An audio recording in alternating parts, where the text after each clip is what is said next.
এটা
লিপিবহ তথা মৌমিতা যে উদ্যোগটা নিয়েছে এটা প্রথমে সাধুবাদ জানায় এবং জানাতে বাধ্য। তার কারণ বর্তমান যুগে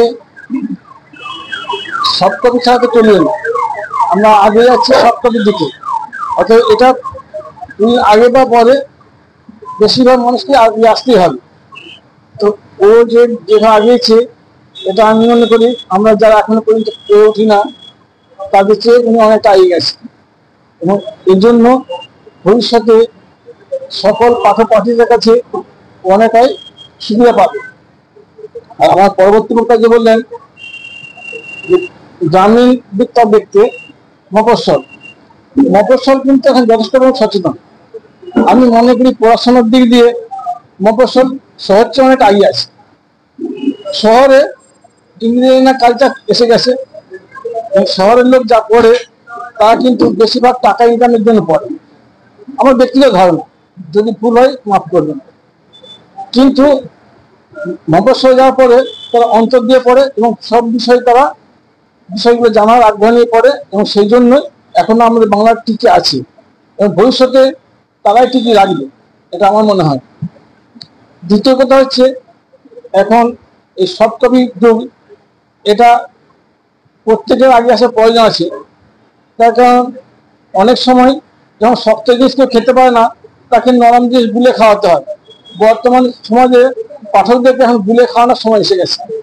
অর্থাৎ এই বিষয়টা আমাদের সকলকে এগিয়ে আসতে হবে এবং সেটা ভালো দিক।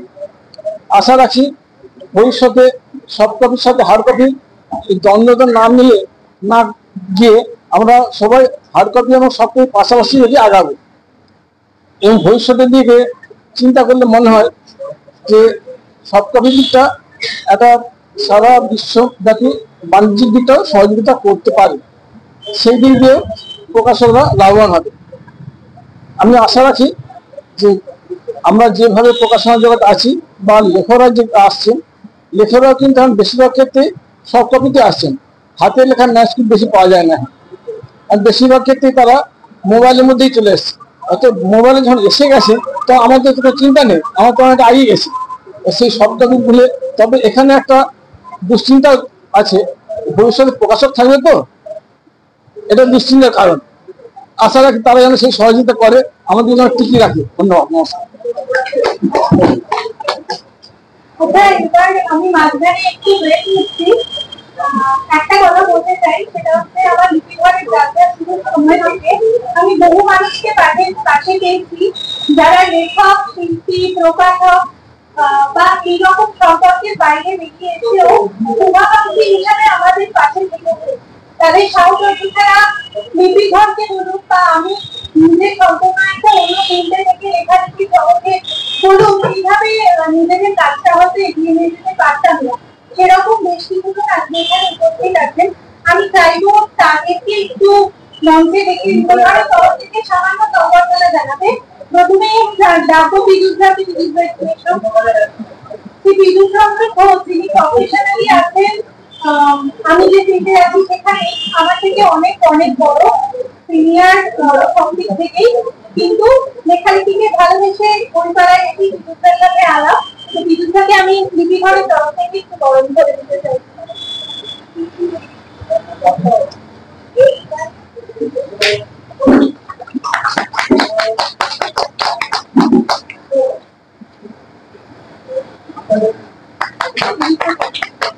দীর্ঘায়িত করবো না, আমার একটা মিটিং আছে, সেখানে বেরিয়ে যেতে হবে। জন্মনগর থেকে রয়েছি।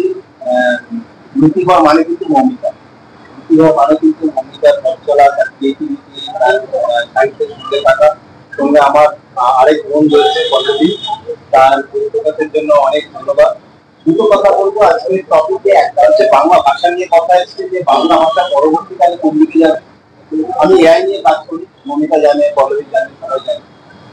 এআই এর যে গুণ সেটা হচ্ছে যে কোনো ভাষাকে যে কোনো ভাষায় সহজে ট্রান্সলেট করে দেয়। অর্থাৎ এমন একটা দিন আসতে চলেছে যেখানে স্প্যানিশ থাকুক বা ড্যানিশ, ইউরোপিয়ান থাকুক বা আমেরিকান, আমি যখন বাংলায় বলবো সে তখন তার ভাষায় শুনলে তার ভাষায় যাবে। তার মানে কি? তার মানে আমাদের একটি ভাষা শিখতে হবে। এবং আমাদের যদি একটি ভাষা শিখতে হয়, আমি বলবো না, এখানে যারা উপস্থিত আছে তারা সবাই বলুক কোন ভাষাটা শিখতে, মাতৃভাষা বাংলা। অর্থাৎ বাংলা ভাষার খুবই আসছে টেকনোলজির মাধ্যমে, অর্থাৎ টেকনোলজিতে পিছিয়ে দেওয়া যায় না। সেকেন্ড প্রশ্ন, বই বনার ডিজিটাল লাইব্রেরি যেটা হচ্ছে পাঠাগারের এই উদ্যোগ, অনেক অনেক শুভেচ্ছা মমিতাকে। এবং এটা যে কত সুদূর প্রসারী উদ্যোগ সেটা তিনটে চারটে কারণ আমি বলছি। এক নম্বর, একটা বই যখন প্রিন্ট হয় কয়েকটা গাছে কিন্তু মৃত্যু হয়। দু নম্বর, যখন আমরা ডিজিটালি আমরা যখন পড়াশোনা করি এবং ডিজিটালি যেভাবে এনহ্যান্স করি, তাতে কিন্তু আমাদের মনন এবং চিন্তা অনভিলস থেকে কোথাও গিয়ে বইয়ের মতো করে। 3 নম্বর, আজকে দেখবেন যে ইললিগাল পিডিএফ চারদিকে ছড়িয়ে পড়েছে। একটা বই তৈরি করতে একটা লেখকের কতখানি কষ্ট হয়, একটা প্রকাশকের কতখানি কষ্ট হয়, সেটা লেখক, প্রকাশক, সম্পাদক তারা জানে। তাদের রয়্যালটি, তাদের যে পাওনা, সেটা কিন্তু ডিজিটাল অ্যাপের মাধ্যমে তাদের কাছে পৌঁছে দেওয়া যায়। খুব সাধু উদ্যোগ। এটাকে স্কেল করতে হবে, এটাকে নতুন আকারে নিয়ে যেতে হবে। এটা স্কেল ঠিক করে করা যায়। কিন্তু এখান থেকে শুরু করে অডিও বুকসের যে অডিওবল রয়েছে সেই স্কেলে নিয়ে যেতে পারে। ভূমিকাটাকে একটা চ্যালেঞ্জ, একদিকে আইটি, একদিকে নিজের লেখা, একদিকে লিপিঘর, তার উপরে পাঠাগার, কি করে স্কেল করবে সেটা সময় বলবে। বাট সঙ্গে আছি, সঙ্গে থাকবো, প্রথম দিন থেকে ছিলাম, এরপরও থাকবো। অনেক অনেক শুভেচ্ছা। লিপিঘরের আরেকজন শুভাকাঙ্ক্ষী, যিনিও শুরুর দিক থেকে আমাদের সঙ্গে আছেন, সুদীপ দা, সুদীপ ভট্টাচার্য।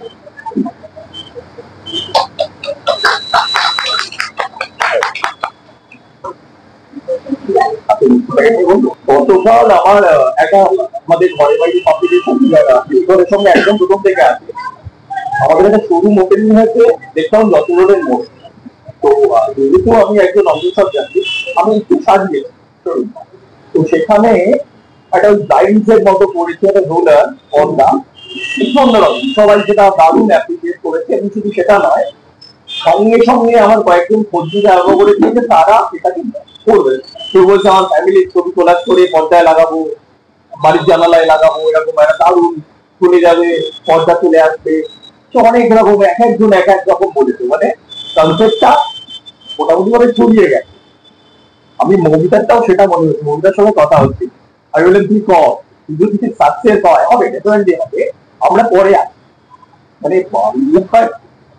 এরকম ভাবনা। আর একটা কম্পিটিশন হাউসে, এবং আমরা এগুলোকে বলি বুটিক কম্পিটিশন হাউস।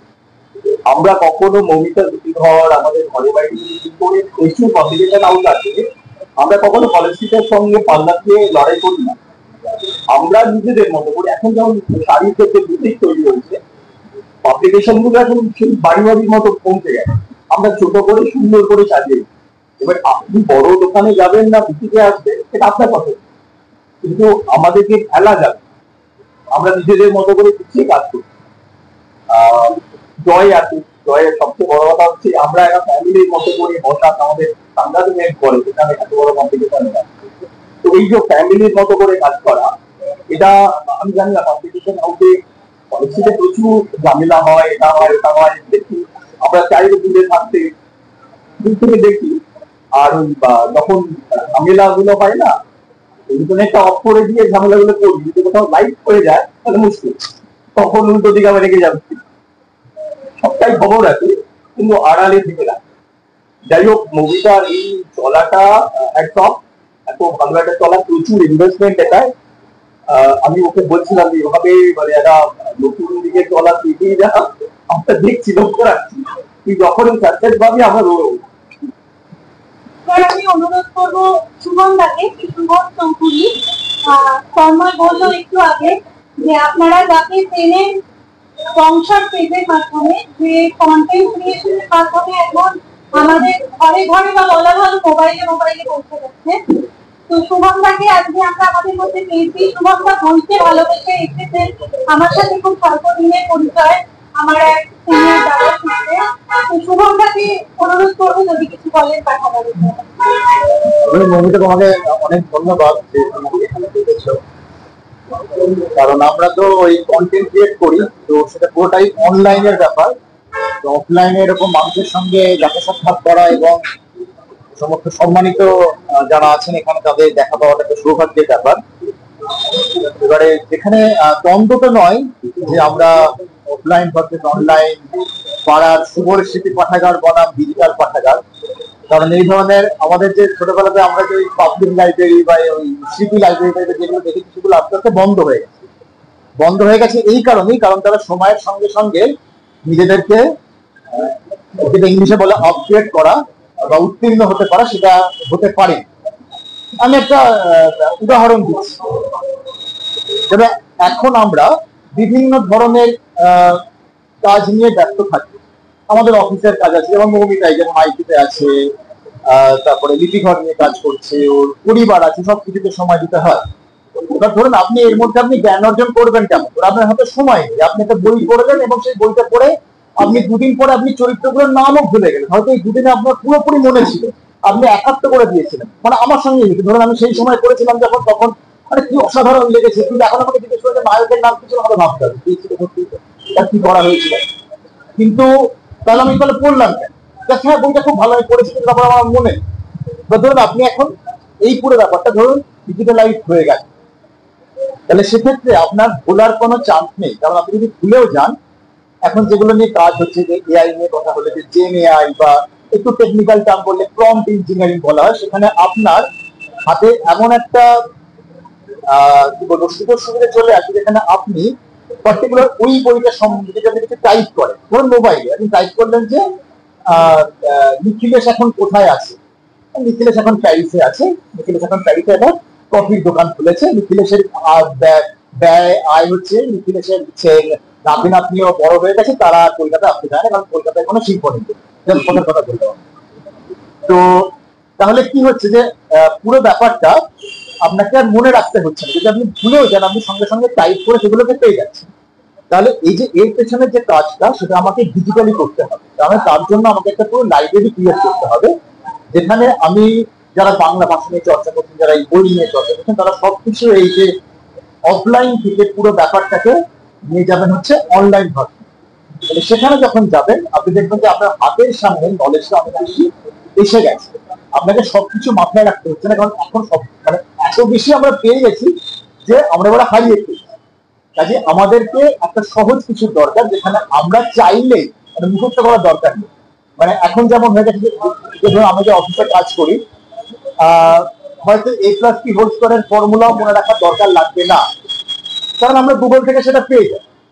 মানে সেটা ভালো কি খারাপ সেটা তো পরের ব্যাপার, যে মাধ্যমিকে হয়তো এরকম হয়ে গেলে তোমার অঙ্কের ফর্মুলা করতে গেলে দরকার নেই, তুমি যখন একটা মোবাইল ডিভাইস নিয়ে করে সেখানে সেটা কোনোদিন হবে। কিন্তু যাই হোক, একটা ভালো দিকও আছে, এখানে কম সময় আমরা বিভিন্ন ধরনের জ্ঞান পেতে পারি।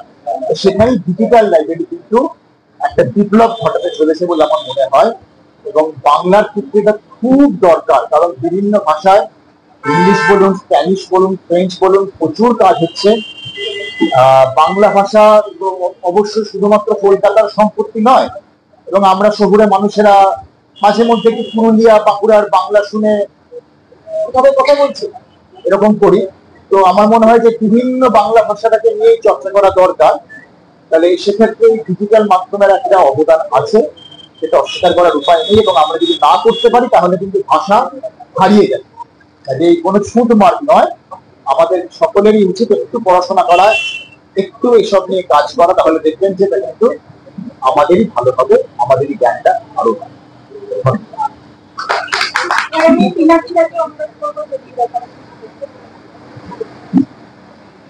এটা আগে আমি বলি, আমি বহু বছর আগে ফ্র্যাঙ্কফার্ট গেছিলাম, কোভিড এর আগে। আমি যখন ফ্র্যাঙ্কফার্টে, আমি গিল্ডের সঙ্গে জড়িত, আমি যখন ফ্র্যাঙ্কফার্টে যাই, আমি গিয়ে ওখানে দেখি ওদের ডিজিটাল লাইব্রেরি আজকে নয়, আজকে থেকে 10-15 বছর আগে ওদের ওখানে ডিজিটাল লাইব্রেরি তৈরি হয়ে গেছে। শুধু লাইব্রেরিতে বই নয়, অথর, পাবলিশার, একজন অথর যখন একজন পাবলিশার খুঁজবে, তারাও কিন্তু খুঁজছে যে আজকে আমার ধরনের জনার কে পাবলিশ করছে, সেটা তাদের কাছে ডিজিটালি অ্যাভেলেবল। একজন পাবলিশার যখন একজন অথর খুঁজছে, একজন প্রকাশক, আমি একটা প্রকাশক হয়ে আমি যখন খুঁজছি যে আমার ধরনের বইকে লিখতে আমাকে খুঁজতে হবে না, আমার কাছে একটা টোটাল লাইব্রেরি থাকবে ডিজিটালি, যারা আমরা অ্যাক্সেস করতে পারবে। চক্রবর্তী চ্যাটার্জি হয়ে, এই চক্রবর্তী চ্যাটার্জিতে আমরা তো সব ধরনের বই নিয়ে ডিল করি, কিন্তু দেবসাহিত্য পরিষদ হয়ে আমি 2-3টে জনার নিয়ে ডিল করি। বাচ্চাদের মধ্যে স্পেসিফিক্যালি আমি কমিক্সটা নিয়ে বেশি করি, প্লাস বাকিটা প্রোডাকশন হচ্ছে শুধু বাচ্চাদের জন্য। দেবসাহিত্য পরিষদ যে কমিক্স করছে তার বেসিক কারণ হচ্ছে আজকে অডিও ভিজুয়াল মিডিয়ামটাকে যদি আমরা ব্যবহার না করতে পারি না, ফর এক্সাম্পল আমি আমার একটা প্রোডাকশনের ব্যাপারে বলি, আনন্দমঠ। 90% বাচ্চা আনন্দমঠ পড়ছে না। কেন পড়ছে না? ওই ভাষার সঙ্গে সে অভ্যস্ত নয়। কিন্তু তাকে যদি অডিও ভিজুয়াল মিডিয়ামে একটা আনন্দমঠ আমি দিতে পারি, সে পড়বে। মানে আমার বাংলা সাহিত্যের যেটা বেস, সেটা শক্ত হবে। সেই জন্য আমার একটা ডিজিটাল প্ল্যাটফর্ম দরকার। 2 নম্বর হচ্ছে আমাদের সব থেকে বড় দুর্ভাগ্য, এই যে সব থেকে দুটো স্ট্রং ডিজিটাল প্ল্যাটফর্ম, একটা হচ্ছে অ্যামাজন অডিবল, অ্যামাজন কিন্ডেলে বাংলা বই নেই। বাংলা বই নেই তার কারণ হচ্ছে বাংলা ভাষাটা যখন ডিজিটাইজ করা যায়, এর চেষ্টার দিন থেকে আমরা বহু বছর ধরে করছি। বাংলা ভাষাটা যখন ডিজিটাইজ করে তুলে যাওয়া, সেটা একটা কস্ট এফেক্টিভ হওয়াটা হচ্ছে না, যাতে ছোট ছোট পাবলিশারকে নিতে আমরা পাচ্ছি না। এখানে অনেক ব্যাপার আছে। আজকে একটা বড় পাবলিশার, তার একটা প্রোডাকশন, কপিরাইটেড প্রোডাকশন, সে একটা অ্যাপে কিনবে, তাকেও কিন্তু তার ফিডব্যাকটা দিতে হবে। আমি বহু বছর ফ্র্যাঙ্কফার্ট গেছি, লন্ডন বুক ফেয়ার গেছি, আমি আমেরিকানে নিউ ইয়র্ক বুক ফেয়ারে গেছি, বঙ্গ সম্মেলনে গেছি। সবাই কিন্তু বাংলা বইটাকে ডিজিটালি চাইছে, কারণ সেখানে যাতে পৌঁছতে যায়। এখন বহু ম্যাগাজিন হয়ে গেছে যেগুলো ডিজিটালি ডাউনলোডেবল হয়। কিশোর ভারতী হয়, সুক্তারা হয়, আমি সুক্তারার সঙ্গে খুব ঘনিষ্ঠভাবে জড়িত, কিশোর ভারতী, সুক্তারা, এগুলো ডিজিটালি অ্যাভেলেবল হয়ে গেছে। না হলে কিন্তু পাইরেসি হয়ে যায়। আজকে এই পাইরেসিটা বাঁচানোর জন্য প্রকাশক এবং লেখকের প্রাপ্য মূল্য তাদের কাছে পৌঁছানোর জন্য আমাদের ডিজিটাইজেশনের অত্যন্ত জরুরি আছে। পাঠাগার আশা করছি তার প্রথম স্টেপটা নিল বাংলা বইকে ডিজিটাইজ করার জন্য। আশা করব এটা অনেক তাড়াতাড়ি এটা ডেভেলপ, না হলে কিন্তু ইংরেজি সাহিত্য, স্প্যানিশ সাহিত্য, জার্মান সাহিত্য অডিবলে আছে। আমাদের অডিও স্টোরি বাংলায় কেন নেই? যেগুলো আছে একটা কোনো একটা ক্যাটেগরাইজ ডিজিটাইজ প্ল্যাটফর্মে আজ অব্দি নেই। আশা করবো ওরা সেই উদ্যোগটা যখন নিয়েছে সেটাকে চালিয়ে নিয়ে যাবে। মাঝ রাস্তায় আটকে যাওয়ার কিন্তু টেন্ডেন্সি আমাদের বাংলা পাবলিশারদের আছে, বাংলা বই জগতে আছে, কিছুটা কি আটকে যাওয়া সেটা যাতে না হয়, এটা কিন্তু একটা মাথায় রাখা, এটাকে চালিয়ে নিয়ে যাবে। ঠিক আছে, আমি জয়কে অনুরোধ করবো। পাঠাগারের উদ্যোগকে খুব সাধুবাদ জানাই, কিন্তু এই ডিজিটালাইজ নিয়ে আমি একটু দ্বিমত আছি। মানে এটা নয় যে আমি দুটো ক্ষেত্রেই আমি সঠিক হতে পারি, দুটো ক্ষেত্রেই ভুল হতে পারি, কিন্তু মেইন একটা প্রশ্ন সেটা হচ্ছে আজকের দিনে কজনের বাড়িতে মানে পেপার হ্যান্ড টু হ্যান্ড খুব কম হতে পারে। যতক্ষণ পর্যন্ত তারা যখন ইয়েতে শিফট করিয়ে দিল, যখন তাদের অ্যাপে শিফট করিয়ে দিল, আজকে খুব ইজিলি ভাবে কিন্তু আমরা কি করছি, আমরা একটা খবর দেখার জন্য কতজন টিভি দেখছি, খুব ইজিলি ভাবে আমরা কি করছি, আমরা মোবাইল ইউজ করছি। আমাদের কতজন আছে এখন, মানে আমি বর্তমান পেডে বলছি, বর্তমান পেডে একটা জিনিস যেটা খুব গুরুত্বপূর্ণ সেটা হচ্ছে টিভিটাও চেঞ্জ হয়েছে। আগে যেটা ছিল, আগে সবাই ডিটিএইচ হতো, যা হতো, এখন সবার অ্যান্ড্রয়েড চলে এসেছে। কারণ কি, আজকের দিনে মানুষের হাতে সময়টা কম, খুব অল্প সময়ের মধ্যে সবকিছু চাই। যদি সেইটা যদি দরকার হয় তাহলে কিন্তু ডিজিটাইজেশনের ভীষণ পরিমাণে দরকার। এইটা নীতিভরকে ভীষণভাবে সাধুবাদ যে আগামী দিনে কিন্তু এটার একটা ইফেক্ট কিন্তু বাংলা সাহিত্যে পড়তে চলেছে। এবার যেটা মানে কিছু কিছু জিনিস আছে যে জিনিসটা নিয়ে চিন্তা ভাবনা চলে, মাথার মধ্যে ঘোরে, এটা দ্বিতীয় ফেজটা, সেটা হচ্ছে যে ম্যাক্সিমাম ক্ষেত্রে হচ্ছে ইলিগাল পিডিএফ। আশা করছি কলেজ স্ট্রিট বই পাড়াতে এমন কেউ নেই এই ইলিগাল পিডিএফ এর সমস্যাতে সে জর্জরিত নয়। এই ইলিগাল পিডিএফ কিন্তু রোখা যেতে পারে যদি এইটা যদি আমরা যদি আনতে পারি, একটা ডিজিটালাইজেশন আনতে পারি। এটা কি হবে, আজকে হতে পারে, আজকে হ্যাঁ যারা হার্ড কপি বই যারা পড়ছে বা হার্ড কপি বই যারা নিচ্ছে তাদের কাছে কিন্তু সেটার মাহাত্ম আলাদা, তারা সেটাই নেবে। কিন্তু আমি বলছি সেই ব্যক্তিগুলো বা যে মানুষগুলো যারা এটার থেকে বঞ্চিত হচ্ছে, হতে পারে হয়তো তারা হয়তো বিদেশে রয়েছে, হতে পারে হয়তো তাদের হাতে হয়তো তারা নিয়ে যেতে পারছে না, তো তাদেরকে যাতে বঞ্চিত না করা হয়, তো তার যথাযথ ভাবে ব্যবস্থা সেটা কিন্তু আমাদেরকেই করে দিতে হবে। কারণ আজকে যদি যে ভাষা নিয়ে আমরা আজকে আলোচনা করছি, সেই ভাষাকে বাঁচানোরও কিন্তু অধিকার বা দায়িত্ব সবই কিন্তু আমাদেরই রয়েছে। এটা যতক্ষণ না পর্যন্ত তাদের হাত পর্যন্ত পৌঁছে দিতে পারবো, একটু আগে নিমাইবাবু একটা কথা বললেন যে গুলে খাওয়ানোর ব্যাপারটা, এটা একটা সত্যি কথা। গুলে যতক্ষণ না খাওয়াতে পারবো আমরা কিন্তু বলতে পারি না জিনিসটা। কিন্তু তার সাথে সাথে এটাও ঠিক যাতে এই ইলিগাল পিডিএফ যেটা আছে সেটাকেও আমরা ঢুকতে পারবো যদি আমরা এইটাকে যদি পুরোপুরি করি। আশা করি যে লিপিঘর আজকে যে উদ্যোগটা নিয়েছে, পরবর্তী সময় কিন্তু লিপিঘর আরো অনেককেই সঙ্গে পাবে, পাশে পাবে। যাই হোক, এই আলোচনা সভার মাঝে আমি আর একবার ছোট্ট বিরতি নিয়ে একটা কথা বলতে চাই। এতক্ষণ পর্যন্ত আমাদের অনুষ্ঠানকে যে সুন্দরভাবে চালিয়ে নিয়ে যাচ্ছে, আপনারা হয়তো সকলেই জানেন তন্ময় মন্ডল। তন্ময় বয়সে আমার থেকে ছোট, কিন্তু আমি প্রথম যে প্রকাশনটা কাজ করি তন্ময় তখন সেখানে ছিল, সেই সূত্রেই ওর সাথে আমার পরিচয়।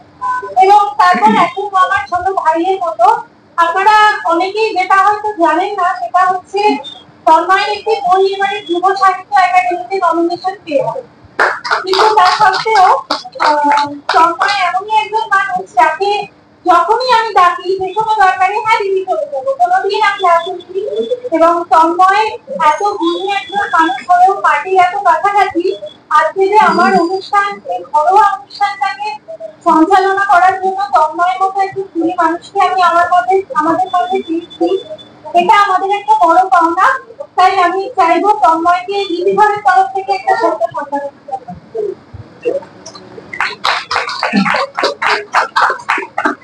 আমি তো কর্তৃপক্ষ ছিলাম, এখনো পল্লবীও তো কর্তৃপক্ষ, কেউ কেমন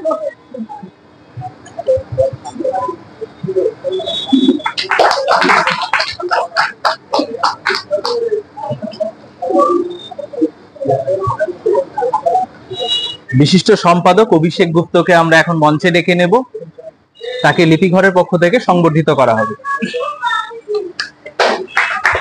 আপনারা একটু করতালি দিয়ে অভিনন্দিত করবেন।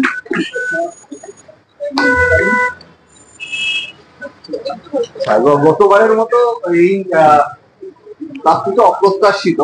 তবে লিপিঘর যেমন পল্লবীও বললো যে লিপিঘর আমাদের মনের এবং প্রাণের অনেকটাই কাছাকাছি।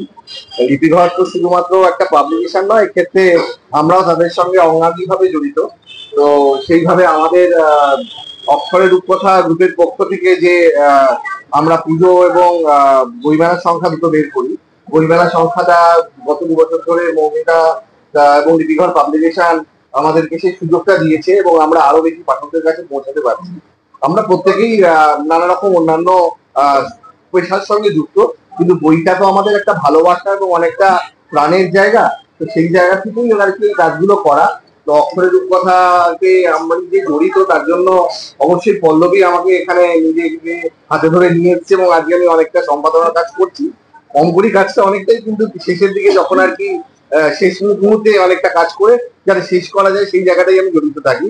বাট আমার পক্ষ থেকে লিপিঘরকে অনেক অসংখ্য অভিনন্দন এবং তার এই যাত্রা জয়যুক্ত হোক। এবং এই যে ডিজিটালাইজেশন অফ বেঙ্গলি লিটারেচার, সেইটা একটা সত্যি সাধুবাদ জানাই। কারণ সত্যি এখন সময় এসে গেছে যখন আস্তে আস্তে আমরা এই জায়গাটাকে অনেকটা পরিসর পাচ্ছি। কারণ অ্যামাজন কিন্ডেলে আমরা দেখেছি যে ফাইলগুলো থাকে, সেটা অনেক ক্ষেত্রেই আমরা সরাসরিভাবে ইউজ করতে পারি না কিন্ডেলের বাইরে। সেইখানে আমরা যদি অ্যান্ড্রয়েড ভার্সনে আমরা এই ব্যাপারটা হয়, তাহলে আমার মনে হয় আরো বেশি সংখ্যক পাঠকের কাছে পৌঁছবে এবং অনেক বেশি সংখ্যক পাঠক বাংলা সাহিত্যের সঙ্গে আরো নিজেকে অঙ্গাঙ্গিভাবে যুক্ত করতে পারবেন, যারা হয়তো অতটা সময় পান না বই পড়ার এবং ডিজিটাল মাধ্যমে যারা বেশি সক্ষম। তো আমার অনেক অভিনন্দন এবং অনেক শুভেচ্ছা রইল লিপিঘর এবং তারই নতুন উদ্যোগকে। ধন্যবাদ সবাই। এখন আমরা মঞ্চে ডেকে নেব পাঠাগারের ক্রিয়েটিভ টিমের 2 সদস্য দীপ্তেশ দত্ত ও প্রিয়া রায়কে।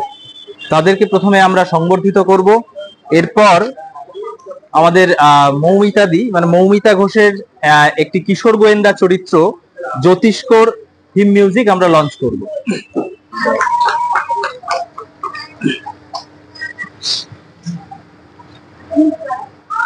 মাঝখানে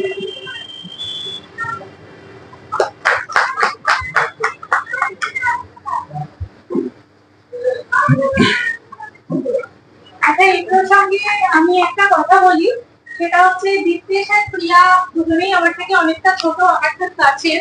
পাঠাগারের চিন্তা ভাবনা করা তখন থেকে দীপ্তেশ প্রিয়াকে আমার নেওয়া, কারণ দীপ্তেশ এবং প্রিয়া অডিও স্টোরি পুরো দিকটা দেখাশোনা করে। এছাড়া আরেকটি কথা না বললেই নয়, আপনাদের সকলের যেহেতু পাঠাগারের আইডিয়াটা খুব পছন্দ হয়েছে এবং আপনারা সকলে আশীর্বাদ জানালেন, এটা আমার একটা বড় প্রাপ্তি। কিন্তু আজকে সকলের সামনে যে কথাটা স্বীকার না করলে অন্যায় হবে, পাঠাগারের আইডিয়াটা আমার মস্তিষ্কে প্রসূত নয়। আমার বাড়িতে একজন আছেন যিনি প্রফেশনালি একটি কোম্পানির মার্কেটিং এর দায়িত্ব সামলান, এবং তাকে আমি যখন বিভিন্ন বিষয় মার্কেটিং এর আইডিয়া চাই, লিপিঘর বা অন্য কোনো বিষয়ে, তিনি মুখ খুলতে চান না। কিন্তু পাঠাগারের আইডিয়াটা তার থেকে এসেছিল। তিনি না থাকলে পাঠাগারের জন্মটাই হতো না। পাঠাগার এগিয়ে নিয়ে যাওয়া তো অনেক পরের ব্যাপার, এবং পাঠাগার কিভাবে করবো থ্রু আউট দ্য ডিজাইন, আমি ডিজাইনটা করিয়েছি একজন ডেভেলপারকে দিয়ে, কিন্তু সেটা ছকে দেওয়া পুরো বিষয় ভাবনাটা যার, সেও কিন্তু এই ক্রিয়েটিভ টিমের অন্তর্গত বলে মনে করি। তো আমি চাইবো সেখানেও আজকে স্টেজে আসে, always he is behind the stage, always সে সবসময় আমার পিছনে থাকে, কিন্তু আজকের দিনে আমি চাইবো সে যেন সামনে আসে। সে সম্পর্ক অনুযায়ী আমার বেটার হাফ, তার পরিচয় ছিল প্রদীপ্ত হাজরা। তো একটু বসতে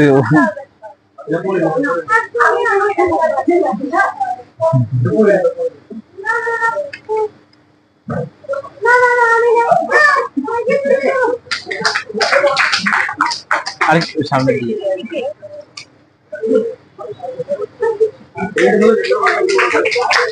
আচ্ছা, প্রদীপ্ত, নমস্কার সবাইকে।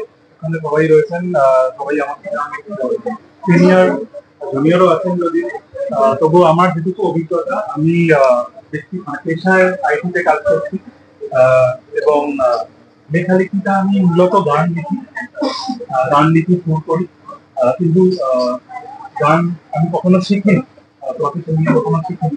তো পুঁথিগত শিক্ষাটা নেই, তো ভালো লাগতো। তারপরে যখন থেকে লিখতে শুরু করলাম, তাও ক্লাস 11 থেকে অনেক বছর হয়ে গেল, প্রায় 12-13 বছর হয়ে গেল গান লিখছি। সেই গানগুলো আমি আমার মতো করে রিলিজ করি ইউটিউব চ্যানেলে। আমার ইউটিউব চ্যানেল আছে, আমাদের একটা টিম আছে, আমরা কাজ করি বিভিন্ন ভাবে। মৌমিতাদির জবে থেকে লেখালেখি শুরু করেছে, আমি একদম প্রথম বই সেখান থেকে আমি মৌমিতাদির লেখা পড়ছি। তারপরে তার পুরো জার্নিটা যা যা করেছে মৌমিতাদি, লিপিঘর তৈরি হয়েছে, তারপরে পাঠাগার। তো আমি খুব বেশি কথা বলবো না, আর এখানে যে বিষয় নিয়ে আলোচনা হচ্ছিল সেই বিষয়ে বলেছেন, সেগুলোর উপর আমার খুব একটা কিছু বলার নেই। তবু একটা কথা, আমার যেটা প্রথম পাঠাগার যখন তৈরি হয় এবং মৌমিতাদি যে আইডিয়াটা নিয়ে শুরু করে পাঠাগার, যে সেখানে শুধুমাত্র আমি কলেজে পড়ছি তখন সানডে হোস্টেল এসছে, প্রচন্ড ফেভারিট। সেই সময় থেকে যখনই তখন শুধুমাত্র একটা পার্টিকুলার সময় রেডিওতে শুনতে পেতাম, শনিবার, রবিবার এবং রিপিট টেলিকাস্টটা করেছি। তো সেই অডিও স্টোরি প্রথম শোনা।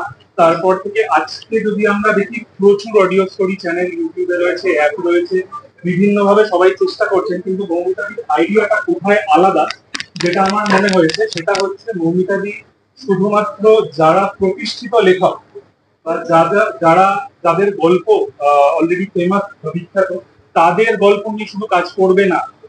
লিপিঘর প্রকাশনী থেকে প্রকাশিত যারা নতুন নতুন লেখকরা আছে, তাদের সবার বই গল্প আকারে এখানে আপলোড হবে এই অ্যাপটাতে, সেটা খুব ভালো উদ্যোগ। কারণ যারা লিখছেন, নতুন লিখছেন বা বেশ কয়েক বছর ধরে হয়তো লিখছেন, নতুনই আমি বলি, তো তাদের প্রত্যেকের হয়তো তাদের মনের মধ্যে এটা কখনো এসছে যে আমার গল্প যদি এরকম অডিও স্টোরি হয়, কারণ আমি জানি সানডে হোস্টেলের হয়তো সবাই ফ্যান এখানে কম বেশি আমার মনে হয়। তো প্রত্যেকেই হয়তো চেয়েছেন কোনোভাবে যে আমার গল্পটাও মানে অডিও স্টোরি হিসাবে আসুক, শুনুক মানুষ। তো সেই রকম একটা জায়গা মৌমিতাদি তৈরি করছে, যেখানে লিপিঘর প্রকাশনীর বাইরেও হয়তো ভবিষ্যতে গিয়ে আমরা বিভিন্ন জায়গায় এরপরে এটা করে দেয়, তারপর সেরা কথা শোনা। এটাতে কি আছে, মানে অডিও কিছু শোনা? গিটারে শোনাবো। যে লিপিঘর থেকে প্রকাশিত হয়েছে কিশোর গোয়েন্দা জ্যোতিষ্ক সিরিজ, সেই জ্যোতিষ্ককে নিয়ে একটি গান বেরিয়েছে দীপ্তেশ দত্ত, ছোট্ট একটি 2 মিনিটের গান। আপনাদের সঙ্গে সেই 2 মিনিট সময় সবার আশীর্বাদ, ভালোবাসা, সবার ভালো লাগবে গল্প শুনলে। নমস্কার, আমি প্রিয়া। আমিও ক্রিয়েটিভ একটা কাজ করি, আমি লেখালেখি করি, মূলত অ্যাডভার্টাইজিং বিষয়ে নিয়ে। তো কন্টেন্ট স্ট্র্যাটেজি বানানোটা আমার পেশা। এবার সেইটাই এখানেও আমার কাজে লেগে গেছে। মৌমিতাদি যখন প্রথম এটা নিয়ে আলোচনা হয়েছিল, তখন আমি টুকটাক কয়েকটা সাজেশন দিয়েছিলাম, সেটা রাখা হয়েছে। হয়তো এরপরে সেভাবেই আমরা কাজ করবো। আমি দীপ্তেশের সাথে অডিওতে আমি প্রচন্ড ভালোবাসি শুনতে, মেট্রোয় যাতায়াত করতে, বাসে যাতায়াত করতে, গাড়িতে আমি সবসময় অডিও শুনতে। তো feed any channel, any level of follower, ওটা ম্যাটার করে না। এইগুলো শুনতে শুনতে একটা জিনিস আমি রিয়েলাইজ করেছি যে আমার মতন প্রচুর লোকে আছে, হয় না বই পড়া, এখন টাইম নেই, এখন এত ফাস্ট আমরা এগোচ্ছি, আমাদের সময় নেই। তো সেটা খারাপও একদিকে, আমরা ফিজিক্যাল বই পড়তে পারি না, কিন্তু পাঠাগার তো দুটোই অপশন করে দিচ্ছে না। আমরা বইটা কিনে পড়তেও পারলাম, আবার যাদের সময় নেই তারা অডিওতেও শুনলাম, তো দুটোই যাচ্ছে। তো হোপফুলি এই নতুন একটা অ্যাপ, নতুন একটা উদ্যোগ সবার কাছে ভালোই লাগবে।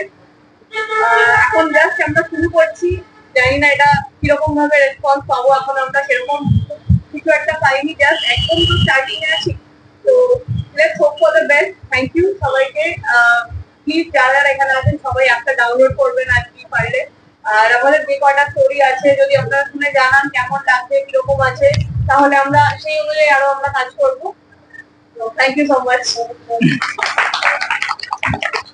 এখন আমি দীপ্তেশ দত্তকে অনুরোধ করব, লিপিঘর থেকে মৌমিতা ঘোষের যে কিশোর গোয়েন্দা জ্যোতিষ্ক সিরিজ প্রকাশিত হয়েছে, সেই জ্যোতিষ্ককে নিয়ে একটি গান বেঁধেছে দীপ্তেশ দত্ত, তাকে বলবো উপস্থাপন করার জন্য।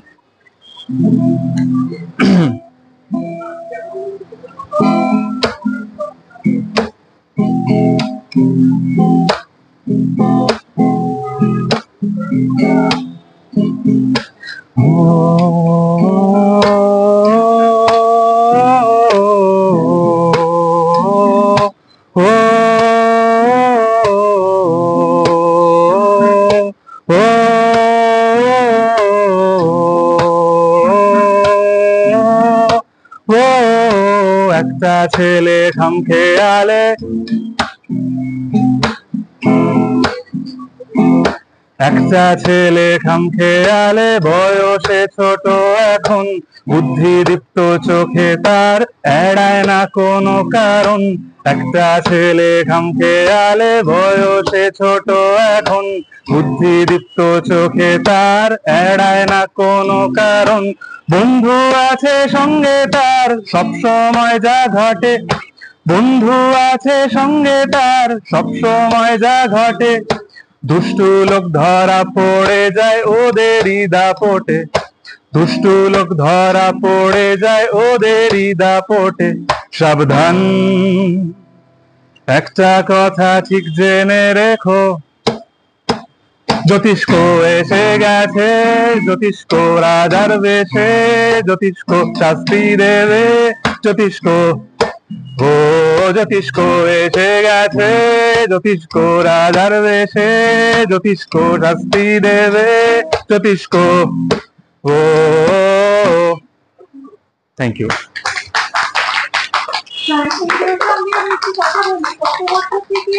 সেরা পাঠক সম্মানের প্রেগনেন্সি আমরা চালু করেছি, তার কারণ পাঠক ছাড়া তো কোনোদিন প্রকাশক বলুন লেখক বলুন কেউই থাকে না।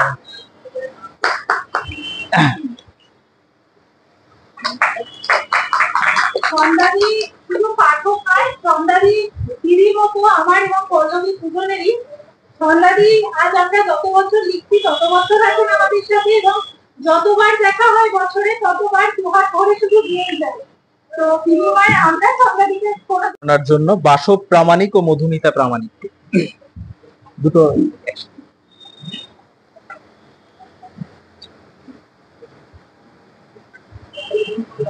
আমার সাথে স্যার এবং ম্যাডামের ব্যক্তিগত পরিচয় নেই, তবে লিপিঘর সূত্রে ওনারা আমার বিশেষ পরিচিত। ওনাদের মতো অভিভাবক পাঠকরা আমাদের মাথার উপর আছে, এটা আমাদের একটা বড় পাওয়া।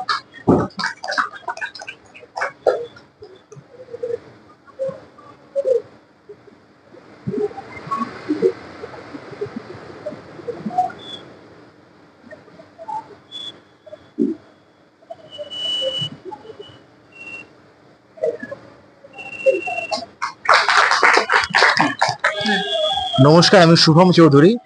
তো লিপিঘর আয়োজিত আজকের এই অনুষ্ঠানে কলেজ স্ট্রিটে যখন আমরা এসেছি তখন আমরা আলোচনা করলাম যে পাঠাগার ডিজিটাল অ্যাপ নিয়ে। সেখানে আমার মনে হয় যে ডিজিটাল অ্যাপের খুব দরকার আছে, কারণ সমস্ত বই যেগুলো আমরা এমনি পড়ি সেগুলো যদি ডিজিটালাইজড হয়ে যায় তাহলে সেগুলো মানুষের কাছে অনেক বেশি করে পৌঁছতে পারবে, মানুষ অনেক আগ্রহী হবে, পাঠকের সংখ্যা বাড়বে, জ্ঞান বাড়বে। কাজেই পাঠাগার সমৃদ্ধি লাভ করুক এই কামনা করি। তবে এই পাঠাগার যে হলো, এতে করে কি এই যে সেই ছোটবেলা বাচ্চারা যেরকম মাকে আর কি মায়ের কাছ থেকে মায়ের মুখ থেকে যে গল্প শোনার একটা বিষয় ছিল, যে সেইটা কি কোথাও একটু ভাটা পড়বে বলে মনে হয়? এআই এর মুখ থেকে গল্প শুনবে, এখন মায়ের বদলে এআই চলে আসবে, তো ঠিক আছে, মানে ইমোশন তো বিভিন্ন সময় পাল্টে যায়, তো অসুবিধে নেই, মানুষ ওইভাবেই বড় হবে, ভবিষ্যৎ তো এরকমই হোক না, খারাপ তো হবে না।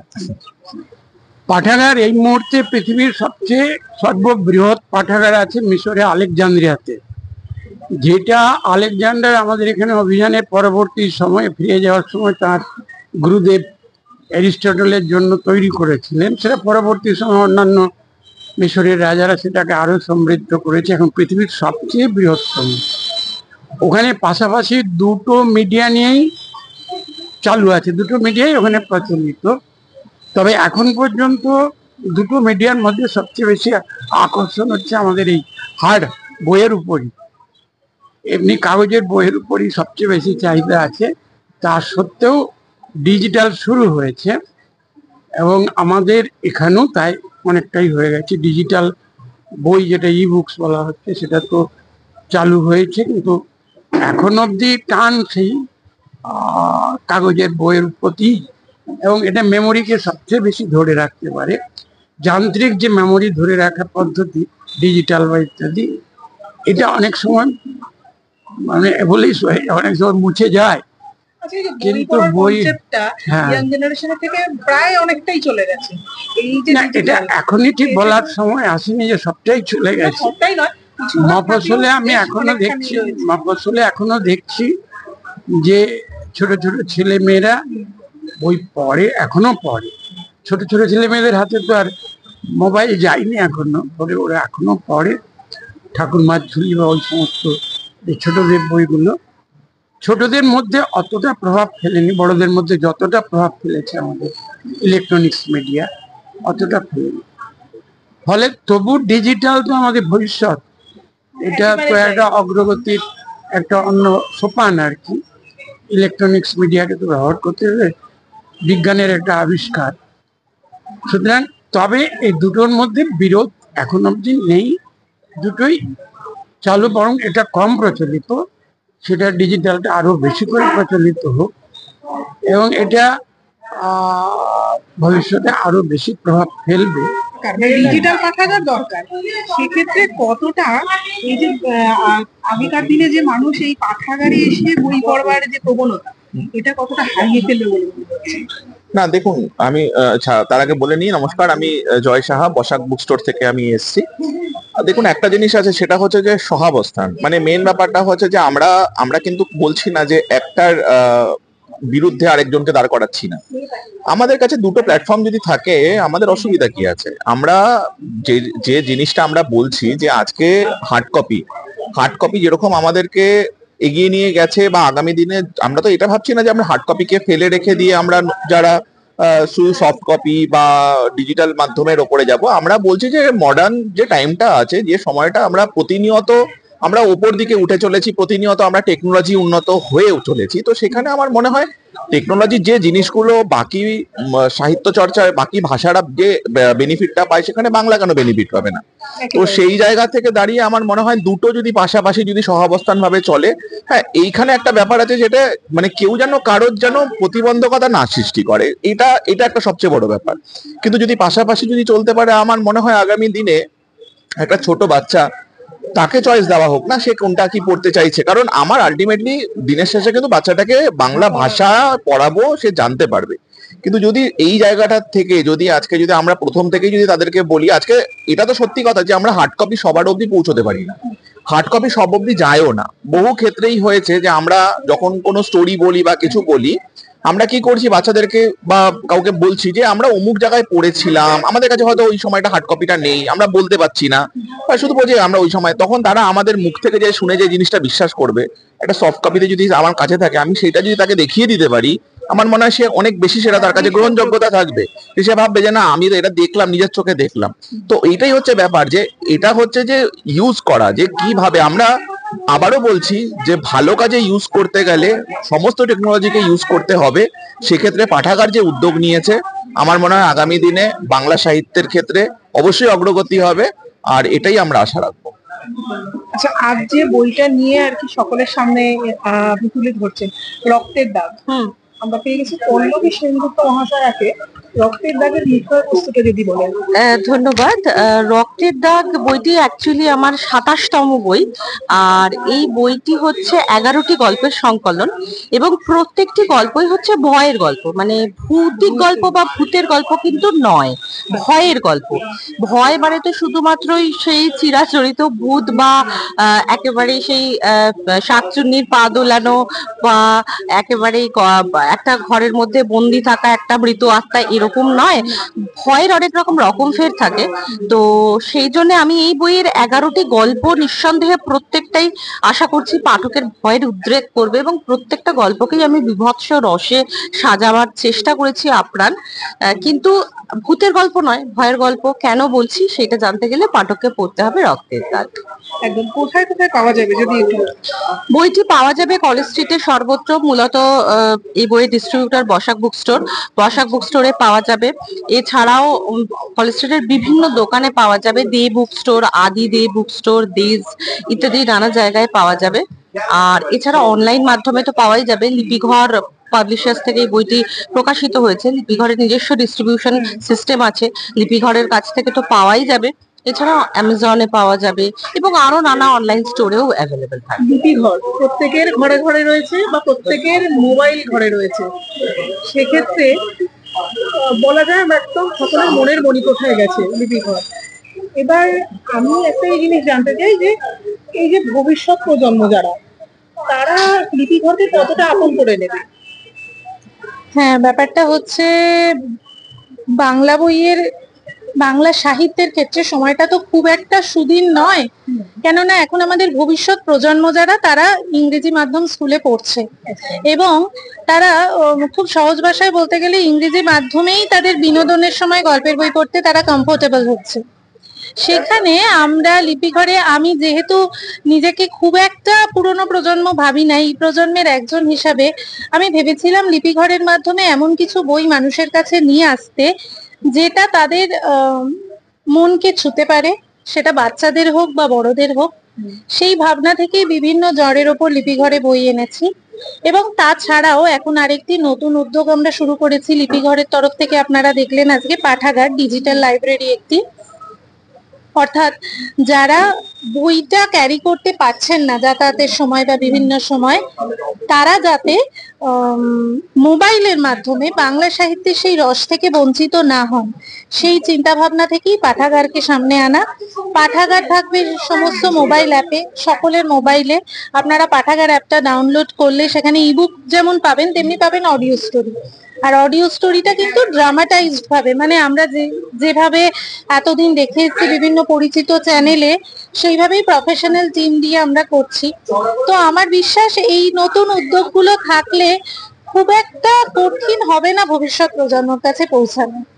আচ্ছা, প্রত্যেক বাবা মারই ঘরে ঘরে একটাই চিন্তা যে বাংলা মিডিয়ামে যদি আমার বাচ্চা পড়াশোনা করে, সেক্ষেত্রে তার মধ্যে বোধহয় শিক্ষার আলোটুকু শেষ মুহূর্ত অব্দি পৌঁছবে।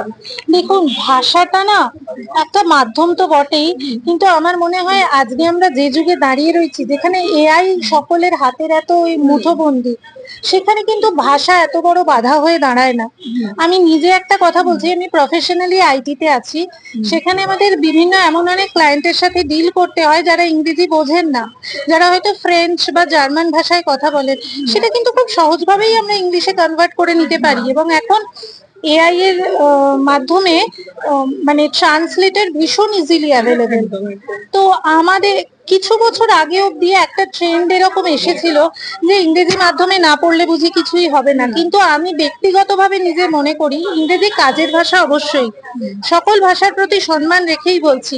নিজের ভাব প্রকাশের ভাষা বা নিজের ভাষার মাধ্যমে যে কোনো কিছু বুঝতে শেখা, সেইখানে যে আনন্দটা আছে বা সেই শেখায় যে গুরুত্বটা আছে, সেটা কিন্তু অন্য কোনো ভাষায় হয় না।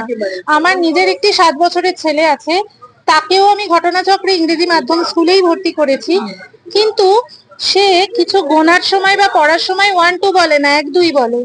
বা তাকে সে ইংরেজিতে কিছু পড়ার সময় সে কিন্তু ওটা পড়ে জিনিসটাই বাংলায় নিজের মানে মতো করে মানেটা বুঝে নেয়, নিয়ে পড়ে। কারণ বাংলাটা ওর রক্তে আছে, বাংলাটা ওর মাতৃভাষা। মাতৃভাষাকে হেলাফেলা করে বা যারা ইংরেজি বলতে পারেন না তারা যে নিজেদেরকে কষ্ট পাবেন বা নিজেদের ছোট ভাববেন, এরকম ভাবার কোনো কারণ আছে বলে আমি অন্তত মনে করি না। আচ্ছা, আর আরেকটা প্রশ্ন রয়েছে যে এই যে ভবিষ্যৎ প্রজন্মের কাছে লিপিঘর বা পাঠাগার তাদের মনে কতটা দাগ ফেলবে, আর বই পড়বার অভ্যেসটা তাদের কিভাবে নতুন ভাবে তৈরি হবে, যদি কিছু টিপস তাদের মায়ের জন্য দিয়ে দেবো। আমি সবসময় আশাবাদী এবং আমি আমার নিজের প্রফেশন থেকে সরে এসে বলবো না, প্রফেশনের বাইরে গিয়ে নিজের শখে লিপিঘর বা পাঠাগারের এই যে যাত্রাটার চেষ্টা করছি। তো সেখানে আমি সবসময় চাইবো নতুন প্রজন্ম আসুক, এবং সেই জন্য আমি বিভিন্ন বিষয় ভাবনার ওপর বই করছি। আমার সমস্ত অভিভাবকের কাছে এটা অনুরোধ থাকবে যে যতটা পারেন বাচ্চাকে বই উপহার দিন। শুধু বাচ্চাকে নয়, সবাইকে বই উপহারের চলটা কিন্তু আবার একটু একটু করে ফিরে এসছে। বই উপহার দিন। বিভিন্ন প্রথমে যারা বই পড়েন না, ছোট ছোট পাতলা পাতলা বই পড়ুন, পড়তে শুরু করুন। দেখবেন বাংলা সাহিত্যে এমন একটা অমূল্য আধার আছে না, একবার যদি ঢুকে পড়া যায় তাহলে সেখান থেকে বেরোনো কিন্তু খুব কঠিন। সুতরাং এটা বাচ্চার সঙ্গে সঙ্গে বাচ্চার বাবা মায়েদের বা অভিভাবকদের জন্য, আমাদের মতো মানুষদের জন্য বা আমাদের থেকে বড় যারা আছেন তাদের জন্য আমি বলবো বই পড়াটা জীবনের সঙ্গে অঙ্গাঙ্গি ভাবে জড়িয়ে থাকা উচিত, দিনে আধ ঘন্টা বা 1 ঘন্টার জন্য হলেও। তাতে কিন্তু নিজে যেমন সমৃদ্ধ হওয়া যায়, নিজের মাধ্যমে অন্যকেও ঋদ্ধ করা যায়। অনেক ধন্যবাদ। সঙ্গে থাকুন, দেখতে থাকুন বিশ্ব বাংলা টিভি।